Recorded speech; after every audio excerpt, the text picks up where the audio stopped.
Can that be a potential improvement, or are they just completely bare copper wire? They're both. It used to be that they were pretty much all just bare wire, or if they had some sort of insulation on them, sort of minimal installation, just for handling. Uh, Hmm. and then they kind of get buried in or wrapped in the fiberglass of the blade. Sometimes it just keeps them from moving around. The thing you don't want is the cable constantly banging around Yeah, back and yeah, forth on yeah. the structure, right?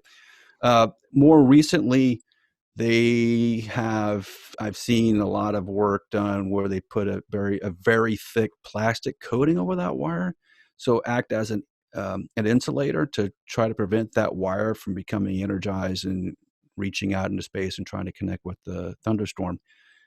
In my opinion, that's it's going to be somewhat effective, particularly early. Hmm. But over time, as things wear and tear, the insulation is not going to be. It's not made for this. Designing a piece of wire never designing a piece of wire. I don't care what the insulation is on it. Designing a piece of wire with a piece of insulation on it, in the hopes that lightning doesn't ever get there, you're going to keep things from getting there, is a little murky. I think the initial trials of it would make sense. Like if you took a brand new blade and you had a brand new cable and it's got this nice coating of plastic insulation over top of that down conductor, it's probably going to do pretty well in the lab. It may work, it may work great in the lab. But there's a lot of wear and tear on these blades over time. If that installation becomes damaged, and you're back to square one again.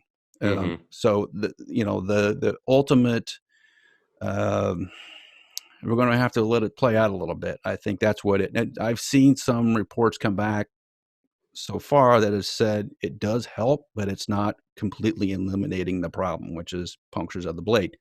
So obviously, anything you do to help reduce the cost or increase the survivability of the blade or reduce the number of damaging strikes, you should do. But there's also sort of a cost impact with trying to use a cable with a very thick insulator. So there's just differing opinions upon it. I think it can work in some aspects. I think it probably can't hurt. I just don't know if I rely on it for the next 20 years. Yeah. Well, I wonder if have you seen how they filled electrode junction boxes now in some